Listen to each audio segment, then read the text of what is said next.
우리는 지금 암흑기에 하나님께 택함받은 다니엘에 대해서 살펴보고 있습니다.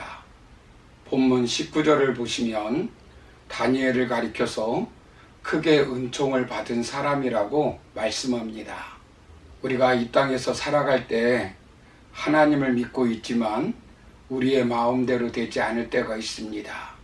건강을 잃을 때도 있고 직장 문제로 어려움을 겪을 때도 있고 아내나 남편이 내 마음을 알아주지 못할 때가 있습니다. 그래서 미래가 암담할 때가 있습니다. 그럼에도 불구하고 우리는 하나님께 크게 은총을 받은 사람이라는 것을 믿어야 합니다. 그렇다면 우리는 하나님께 크게 은총을 받은 사람으로서 어떻게 살아야 될까요? 먼저 우리는 하나님을 믿고 두려워하지 말아야 한다라고 지난 시간에 살펴보았습니다.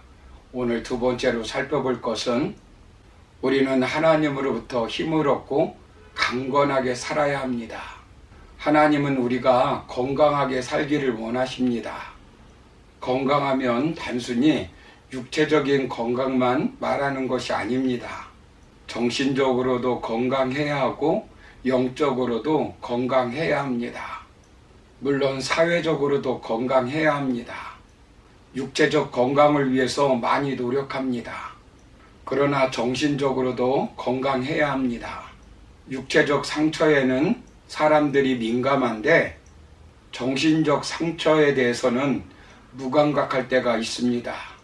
육체적 질병에는 조기 진단도 하고 조기 치료에 노력을 하는데도 불구하고 정신적인 상처에 대해서는 10년, 20년 두고 간직하려고 합니다.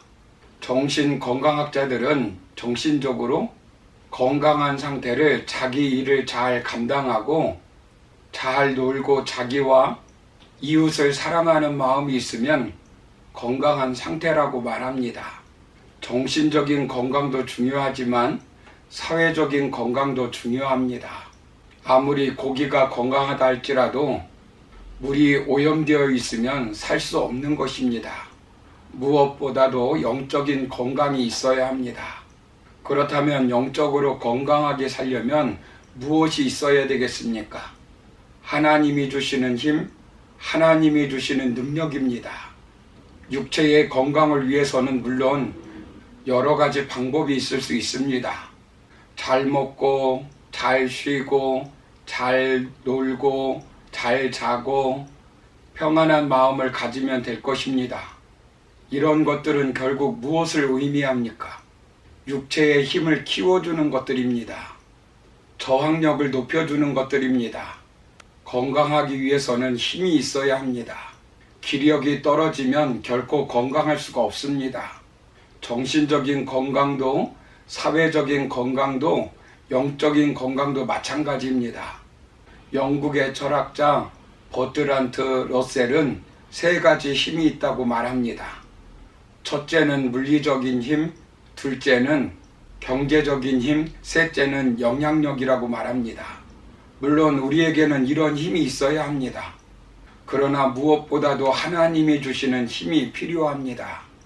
본문에 보시면 다니엘은 힘이 없었습니다. 본문 17절을 보시면 내 몸에 힘이 없어졌고 호흡이 남지 아니하였사오니 내 주의 이 종이 어찌 능히 내 주와 더불어 말씀할 수 있으리까 하니라고 말씀합니다. 그때 하나님께서 어루만져 주시고 그에게 힘을 주셨습니다.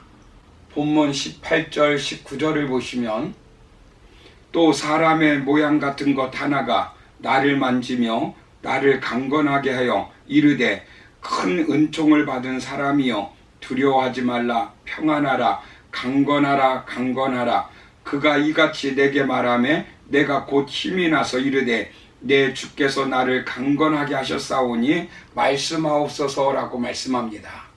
다니엘은 힘을 얻었다는 것입니다. 힘 있는 사람들이 세상을 이끈다고 말합니다. 앞으로 미래 사회는 지식 지배 사회가 될 것이라고 말합니다.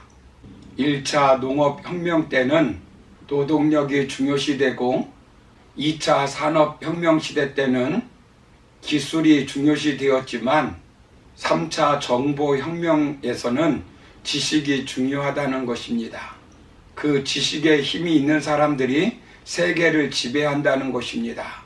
그래서 이제는 아내들도 남편과 자녀 뒷바라지에 인생 모두를 거는 희생의 어머니상에서 지식 정보 엄마로 거듭나야 한다라고 말합니다. 영국이 16세기에 산업혁명을 일으키게 된 것도 기술력 때문이고 독일이 강대국이 된 것도 화학공업과 기계공업 때문이라고 말합니다. 20세기에 들어 미국이 세계 최강의 국가가 된 것도 세계 최고의 과학기술을 쌓았기 때문이라고 지적하고 있습니다. 물론 맞는 말일 수 있습니다. 미국이 현재도 지식을 독점하고 있다는 것입니다. 세계적인 발명가 토마스 에디슨이 세상을 떠나고 그의 생일에 큰 축하 행사가 있었다고 합니다. 그 축하 행사에서 마지막에 그가 죽기 전에 사용하던 테이블 서랍을 열어보기로 했다고 합니다. 그 서랍을 10년 동안 잠가 놓았던 것입니다. 잠긴 서랍을 열었더니 아무것도 없고 종이 한 장이 있었는데 그 종이에 이렇게 쓰여 있었다고 합니다. 캄캄하고 어려울 때는 요나를 생각하라. 이것이 에디슨의 신조였다라고 말합니다. 여러분, 신앙의 힘이란 위대한 것입니다. 다른 힘은 땅에서 나온 것들입니다. 하나님이 주시는 힘으로 이 땅에서 건강하게 살아야 합니다. 성경을 보십시오. 하나님이 주시는 힘을 얻어야 합니다. 이사야 40장 29절 이하를 보시면 피곤한 자에게는 능력을 주시며 무능한 자에게는 힘을 더하시나니 소년이라도 피곤하며 곤비하며 장정이라도 넘어지며 쓰러지되 오직 여호와를 앙망하는 자는 새 힘을 얻으리니 독수리가 날개치며 올라감 같을 것이요 다른 박질하여도 곤비하지 아니하겠고 걸어가도 피곤하지 아니하리로다 라고 말씀합니다.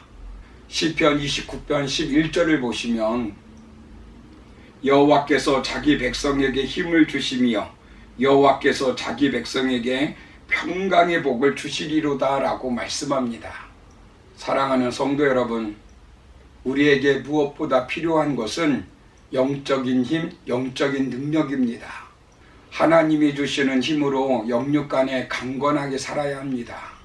건강하다는 것은 육체적인 건강만 생각하지 마십시오. 물론 육체적으로도 건강해야 합니다. 그러나 정신적으로도 건강해야 되고 사회적으로도 건강해야 되고 영적으로도 건강해야 합니다. 우리는 불쌍한 사람들이 아닙니다. 하나님께 크게 은총을 받은 사람들입니다. 그러므로 하나님이 주시는 힘으로 두려워하지 말고 평안한 마음을 가지고 무엇보다 하나님이 주시는 힘으로 강건하게 살아가는 저와 여러분의 삶이 되기를 주님의 이름으로 축원합니다. 감사합니다.